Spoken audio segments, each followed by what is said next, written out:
We live in the age of anxiety, and we are constantly being sold a solution.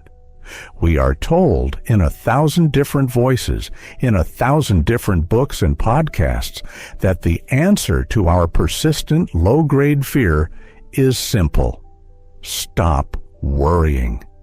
We are instructed to reframe, to meditate, to breathe, to simply decide that it will all be okay. We are encouraged to view worry as a cognitive malfunction, a glitch in the system that must be patched or eliminated. But this advice, this earnest, well-meaning, and incredibly popular mantra to just stop worrying, is not just ineffective, it is a profound philosophical error. It is a symptom of a deeper, more corrosive lie that our culture tells us. The lie of guarantee. The lie of guarantee is the insidious, unspoken promise that if you follow the right steps, implement the right system, adopt the right mindset, and purchase the right service, you can eliminate uncertainty from your life.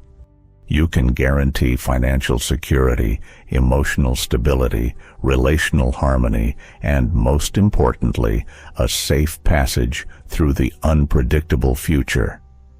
But here is the devastating, liberating truth. Life offers no guarantee. Worry is not a choice. It is a raw, non-negotiable response to the radical uncertainty of being alive. And any attempt to simply stop that response is not a path to peace, but a recipe for psychological repression and a deeper, more brittle form of anxiety. To truly understand our relationship with worry, we must stop treating it as an enemy to be vanquished and start listening to it as a distorted messenger. Worry is your mind trying to perform a magical ritual of control over a reality that is fundamentally uncontrollable. It is a form of cognitive insurance. If I worry hard enough about all the bad things that could happen, I will be prepared, or perhaps I will somehow prevent them. We mistake the act of worrying for the act of problem solving. But the worry itself is never the problem. The pursuit of the guarantee is. Let's dissect this cultural lie. Why does modern life amplify the need for a guarantee? It stems from two powerful forces, the market and the technological imperative.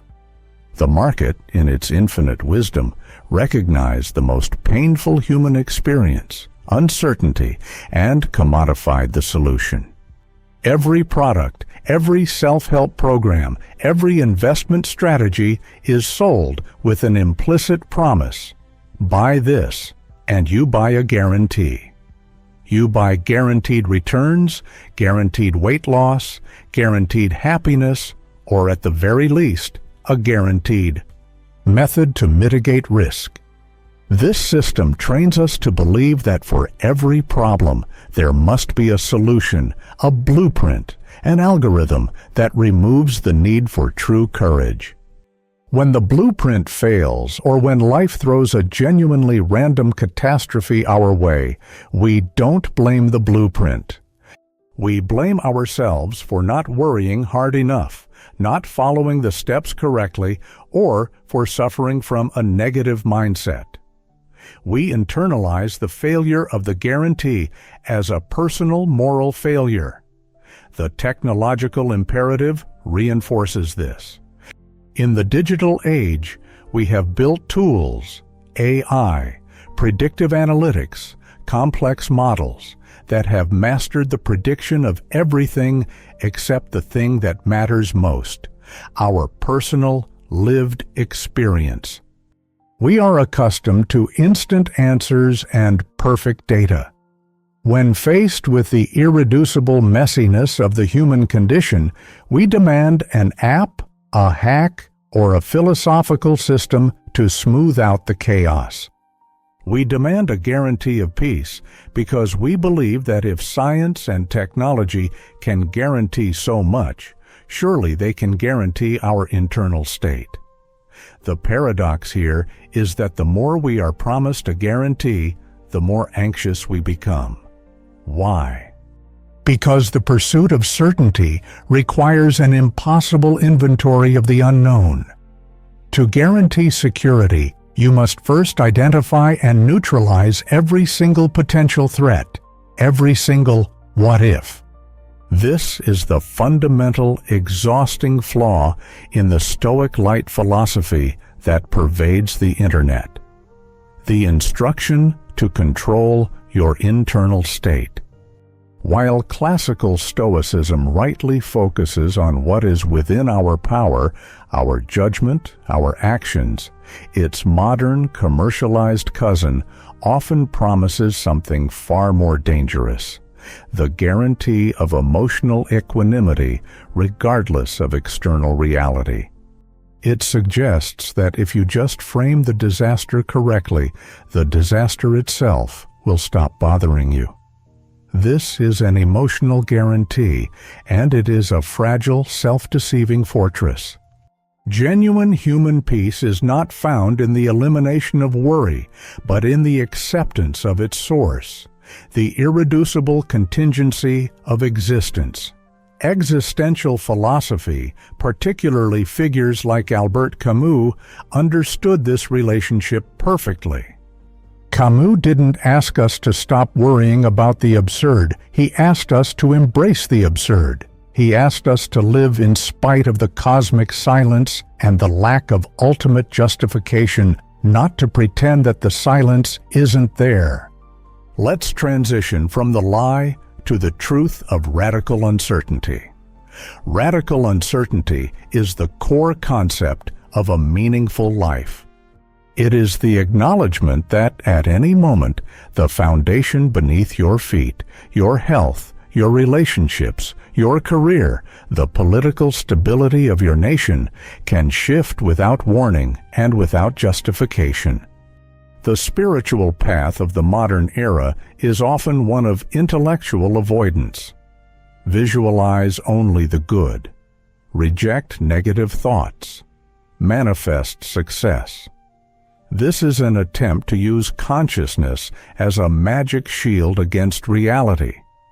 But the truly courageous path is to face the contingency of life head-on. Worry is a signal, not a sickness. When you feel the familiar tightening in your chest, the cascade of what-if scenarios, your first move should not be to swat it away with a platitude. It will all be fine. Your first move should be to ask, what is this signal telling me about my unacknowledged need for a guarantee? 1. If the worry is about the future, e.g., career, finances, it signals a need for action, not assurance. Your mind is demanding a guarantee of financial stability. But since no such guarantee exists, the only productive response is to channel that energy into a process. You cannot guarantee the outcome of your investments, but you can guarantee your daily effort, your savings rate, and your commitment to learning. The goal is to move from worrying about the result, which is uncontrollable, to focusing on the system, which is controllable. 2. If the worry is about relationships, e.g., abandonment, rejection, it signals a need for vulnerability, not control. Your mind is demanding a guarantee of perpetual love and acceptance. This is the most damaging form of the lie. The only way to deepen a relationship is to accept the radical freedom of the other person, their freedom to stay, and their terrifying freedom to leave. The cure for relational worry is not to stop worrying, but to accept the precious, temporary nature of every connection and to fully invest in the present moment of that connection. 3. If the worry is about health, e.g., illness, mortality, it signals a need for acceptance, not prediction. Your mind is demanding a guarantee of immortality, or at least long-term health. But mortality is the single greatest non-negotiable truth of existence. Worrying about future disease is an attempt to mentally pre-suffer the event, hoping to dilute its eventual impact. The response is not to stop thinking about it, but to use the awareness of time's finitude as a source of radical value. The knowledge that life is fragile is the only thing that makes it valuable.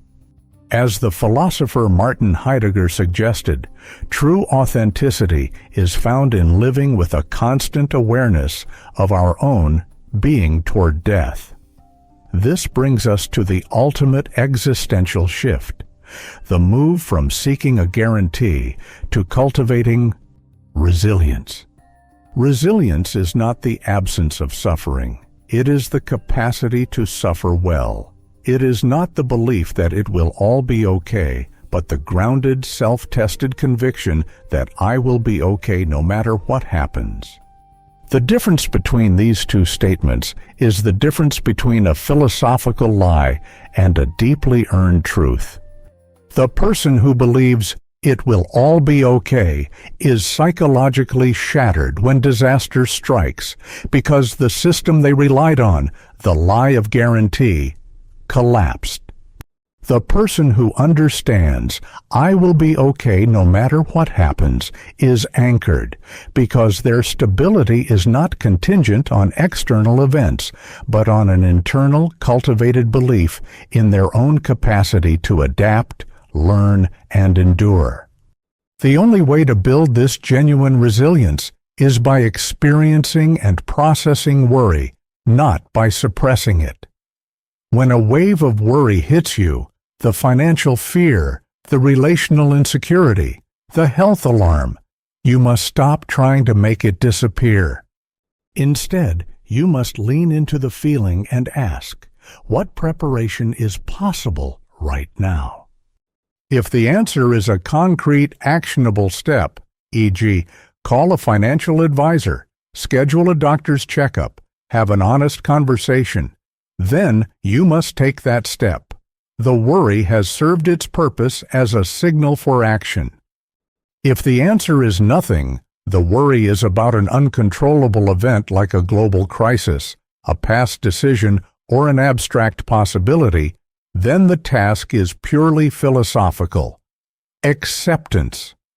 You must look the worry in the eye and say, I see you. You are reminding me that I am mortal and that life is unpredictable. Thank you for the reminder. Now, I choose to place my attention on the present moment, where all my power resides. This is the hard-won wisdom of amorfati, love of fate, championed by Friedrich Nietzsche.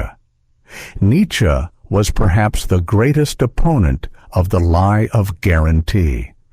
He didn't promise happiness, he promised meaning through the acceptance of necessity. Amor fati is not passive resignation. It is an active embrace of everything that has happened and everything that will happen. It means loving the whole tapestry of your life, including the threads of suffering, anxiety, and catastrophic failure. When you say, I love my fate, you are stating that you no longer require a guarantee.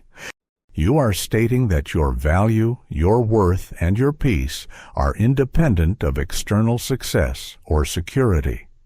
You are stating that you are willing to face the radical freedom of an arbitrary world. This is the only philosophy robust enough to stand up to the crushing weight of modern anxiety. In conclusion, your anxiety is not a mistake. It is a necessary friction generated by the human mind's desperate attempt to seek certainty in an uncertain universe. The advice to stop worrying is the most dangerous form of the lie of guarantee because it sends you on a futile chase for an internal state that is predicated on an impossible external condition. The path to peace is not stopping worry, it is changing the object of your worry. 1. Stop worrying about the uncontrollable outcome.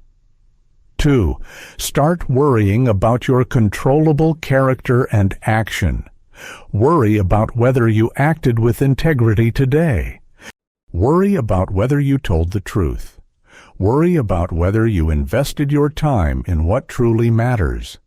These worries are productive. They lead to action and self-improvement. Let the worries about tomorrow, the things outside the perimeter of your direct influence, be what they are. The background music of an authentic, radically uncertain, and deeply meaningful life.